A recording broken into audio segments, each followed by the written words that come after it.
Hello guys. इस lecture में हम एकोमोडेशंस इन बेल्जियम के बारे में पढ़ेंगे। हमने यहाँ तक स्टोरी कवर कर ली थी पूरी अपनी। चलिए आगे शुरुआत करते हैं। फिर देखिए, एकोमोडेशन का मतलब होता है निवास। बेल्जियम का जो अब रहने का तरीका होगा, कह सकते हैं आप, वो देखते हैं अब। तो the Belgium leaders took a different path. जो बेल्जियम के लीडर्स थे उन्होंने एक डिफरेंट अलग पाथ लिया था, चूज़ करा था। They recognise the existence of regional difference and cultural diversity. वो ऐसा कुछ भी नहीं चाहते थे, भेदभाव करना नहीं चाहते थे वो, ना कल्चरल डाइवर्सिटीज़ में ना रीजनल में। तो between 1970 and 1933 they amended their constitution 4 times.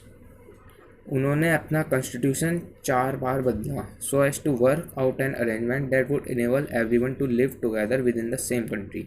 क्यों बदला था? क्योंकि सभी को इक्वल राइट्स मिल सकें और फ्रीडम मिल सकें, अपॉर्चुनिटीज़ मिल सकें।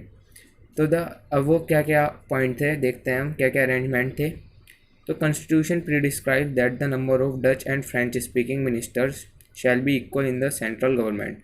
अब सेंट्रल गवर्नमेंट में डच स्पीकर के लोग और फ्रेंच स्पीकर्स के लोग दोनों के मिनिस्टर इक्वल होने चाहिए थे।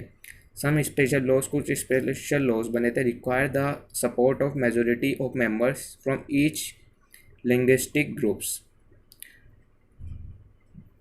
दस no single community can make decisions unilaterally. मतलब कोई एक सिंगल ग्रुप,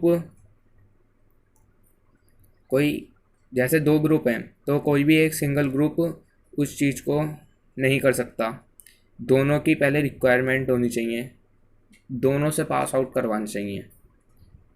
तो many powers of the central government have been given to state government of the 2 region of the country. तो बहुत सी पावर मिली थी सेंट्रल गवर्नमेंट को जो स्टेट गवर्नमेंट में शेयर करी थी, लेकिन जो state government are not subordinate to the central. State government subordinate नहीं थी सेंट्रल गवर्नमेंट के। अब ब्रूसलस की बात आती है, उसकी कैपिटल की, बेल्जियम की। तो Brussels has a separate government in which both the communities have equal representations. वहाँ पे भी ऐसे ही हुआ था, सबको अलग अलग रिप्रेजेंटेशन, अलग अलग कम्युनिटीज़ में इक्वल रिप्रेजेंटेशन दी थी। तो the French speaking people accepted equal representation in Brussels because the Dutch speaker community has accepted equal representation in the central government. अब देखिए, अब ब्रूसलस में फ्रेंच स्पीकर्स के लोग जाते थे, 80% थे, और डच स्पीकर्स के थे 20। तो अब आप ये देखिए कि फ्रेंच स्पीकर ने उन्हें कैसे एक्सेप्ट करा। अब क्योंकि डच स्पीकर्स ने उन्हें सेंट्रल गवर्नमेंट में एक्सपेक्ट करा था। डच स्पीकर्स में 59% की थी और फ्रेंच स्पीकर्स थे उसमें शायद 18%। तो इसलिए उन्होंने फ्रेंच स्पीकर्स के लोग ने डच स्पीकर्स के को एक्सेप्ट करा था। एक और पॉइंट है, apart from the central and the state government there is 3 kind of government. 3 kind की गवर्नमेंट थी। अब community government is elected by people belonging to one language community, Dutch, French and French speaking, no matter they live. कुछ भी matter नहीं करता था, चाहे वो डच बोले, फ्रेंच बोले, जर्मन बोले। तो this government has the power regarding, ये जो कम्युनिटी की थी वो किस के थ्रू पावर थी? Cultural, educational and language related issues. इस चीज़ के लिए ये गवर्नमेंट बनी थी। तो you might find the Belgian model very complicated. It Indeed is very complicated even for people living Belgium. But these arrangements have worked well so far. They help to avoid civic strife between the 2 major communities and a possible division of the country on linguistic lines. When many countries of Europe came together to the European Union, Brussels was chosen as the headquarter. देखिए, सबसे पहले तो ब्रूसलस को headquarter बना दिया था, है ना। और ये थोड़ा बेल्जियम का मॉडल कॉम्प्लिकेटेड तो था, लेकिन ये काम कर गया था। मतलब 4 बार गवर्नमेंट बदली, आसान बात नहीं होती कोई 4 बार गवर्नमेंट बदलना, लिखा ना। But these arrangement have worked well so far. आगे पढ़ते हैं। What do we learn from the stories, 2 stories of Belgium and Sri Lanka. अब आपको इस स्टोरीज से क्या सीखने को मिला? तो both are democracies. Yes, they dealt with the questions of power sharing differently. सबकी डेमोक्रेसी अलग अलग थी इनकी. In Belgium, the leaders have realized that the unity of the community is possible only by respecting the feeling and interest of different communities and regions. Such a relation has resulted in mutually accepted arrangement for sharing power. देखिए, Belgium में जो leaders थे उन्होंने accept करी थी country को संभालने की, और डिफरेंट कम्युनिटीज़ और अलग अलग रीजन्स को इक्वल डाइवर्सिटी में बांटने की. और ये हुआ भी वहाँ पे. ये एक्सेप्ट हुआ था अरेंजमेंट पूरा. पावर शेयर करी थी उन्होंने, एक हाथ में नहीं रहने दी पावर, अलग अलग में बांटी थी. अब श्रीलंका की देखते हैं. Sri Lanka shows as a contrasting example. It shows as the majority community want to force its dominance over other and refuses to share power. It can undermine the unity of the country. अब उन्होंने क्या करा था, मैंने बताया था आपको मेजोरिटीज़म इन श्रीलंका में, कि गवर्नमेंट ने उन्हें सिनालास को मेजोरिटीज में ला दिया था, जिससे सिविल वॉर हुई थी वहाँ पे. तमिल्स की बात नहीं मानी गई थी. यही बात कही गई है इसमें. Why power sharing is desirable. Thus, two different sets of reasons can be given in a favor of power sharing is good, because it helps to reduce the possibility of conflict between social groups. अब power क्यों share करनी चाहिए? देखिए, जिस देश में democracy है ना, उसमें अगर पावर शेयरिंग नहीं हुई ना, तो वो डेमोक्रेसी किसी काम की नहीं है. अब पावर शेयरिंग क्यों डिज़ायरेबल है? क्योंकि अगर हम पावर शेयरिंग करेंगे ना, जो ग्रुप्स हैं अलग अलग, उनमें कॉन्फ्लिक्ट नहीं होगी. मतलब सिविल, जैसे श्रीलंका में सिविल वॉर हुई थी ना, ऐसे नहीं होगी कोई भी सिचुएशन कभी भी. तो since social conflict over lead to violence and political instability, power sharing is a good way to ensure the stability of political order. Violence, political instability को रोकने के लिए सबसे बड़े एग्जाम्पल है power sharing. Imposing the will of majority community over others may look like an attractive option in short run, but in the long run it undermines the unity of the nation. Tyranny of the majority is not just oppressive for the minority, it is being ruin to the majority as well. Second deeper reason why power sharing is देखिए, first reason तो ये हो गया था कि social group में आपस में झगड़ा नहीं होगा और वायलेंस नहीं फैलेंगे, शोर शराबा नहीं होगा, अफरा तफरी नहीं होगी, सिविल वॉर नहीं होगी. और सेकंड डीपर रीज़न क्या है? Why power sharing is good for. देखिए, मैंने अभी बताया था ना आपको, why power sharing is good for democracy. अब देखते हैं. Power sharing is the very spirit of democracy. आत्मा है डेमोक्रेसी की पावर शेयरिंग. मैंने बताया था कि अगर डेमोक्रेसी है उस देश में और पावर शेयरिंग नहीं है तो वो गलत चीज़ है. अब हमने देखा कि यहाँ पे स्पिरिट है, मतलब आत्मा है डेमोक्रेसी की पावर शेयरिंग. और democratic rule involves sharing power with those affected by the exercise and who have to live with its effect. People have right to consult it on how they are to govern. A legitimate government is one where citizens through participant acquiring a stake in the system. Peoples को हक होना चाहिए अपनी government चुनने का.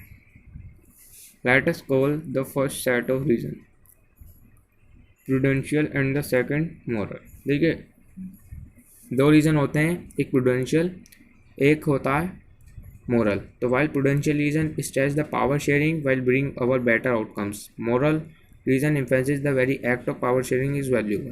देखिए, prudential reason क्या है कि प्रूडेंशियल रीज़न में क्या होता है कि पावर शेयरिंग अलग अलग बढ़ जाती है, जैसे लेजिस्लेटिव, एग्जीक्यूटिव एंड जुडिशरी. और मॉरल रीज़न में क्या होता है? Emphasis the very act of power sharing is valuable. Valuable होती है power sharing.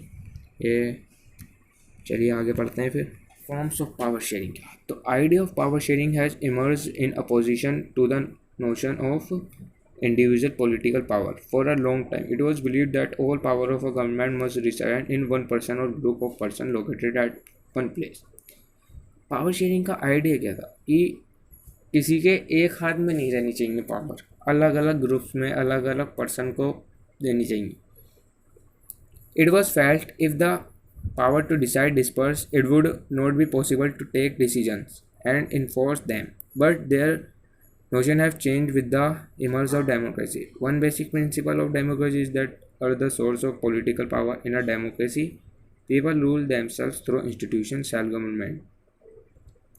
Power share is shared among different organs of government, such as the legislative, executive and judiciary. देखिए अलग अलग तरह से पावर शेयर करनी चाहिए, legislative, executive and judiciary. And let us call the horizontal distribution of power sharing because it allow different organ. देखिए horizontal power sharing में क्या होता है कि वो डिफरेंट ऑर्गन्स में बांट देती है power. Such a separation ensure that the number of organ can exercise unlimited power. किसी के पास अनलिमिटेड पावर नहीं होती. Each organ check the others. हर ऑर्गन हर पावर, जैसे लेजिस्लेटिव करती है एग्जीक्यूटिव की, एग्जीक्यूटिव करती है जुडिशरी की, ऐसी चेक करते रहते हैं पावर एक दूसरे की. तो दिस रिजल्ट अब बैलेंस बन जाती है इस रिजल्ट से. तो last year we study that in a democracy even ministers and official access they are responsible in parliament और स्टेट. सिमिलरली जजेस are appointed by the executive. They can check the functioning of executive or laws made by legislative. This arrangement is called a system of checks and balances. इस पूरे system को कहते हैं check and balances. देखिए जैसे legislative ने एक law बनाया, ठीक है, वो लॉ गया पास करने एग्जीक्यूटिव को. अब लेजिस्लेटिव देखेगी कि वो कैसे चला रहे हैं उस लॉ को, फिर आगे बढ़ती है जुडिशरी के पास जाती है, फिर एग्जीक्यूटिव देखेगी. इसमें दिखा था ना कि चेक करते रहते हैं. यही बात है बस कि चेक और balance second. Power can be shared among government at different level. Power अलग अलग गवर्नमेंट के पास और different level. A general government for the entire country and government at the provisional or regional. जो एक जनरल गवर्नमेंट होती है वो regional government भी और प्रोविजनल भी होती है. Such a general government for the entire country, entire country के लिए होती है, उसे कहते हैं federal government. In India we refer to at centre. इसे हम जनरल गवर्नमेंट को सेंट्रल और यूनियन गवर्नमेंट भी कह सकते हैं. The government at the provisional or regional level are called by different name in different countries.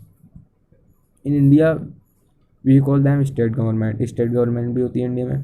तो this system is not followed in all countries. ये सिस्टम जैसे इंडिया में है सेंट्रल गवर्नमेंट, स्टेट गवर्नमेंट, अलग अलग गवर्नमेंट एंड लोकल गवर्नमेंट, तो ये किसी और कंट्री में नहीं चलता ये सिस्टम. तो there are many countries where they are no provincial और स्टेट गवर्नमेंट.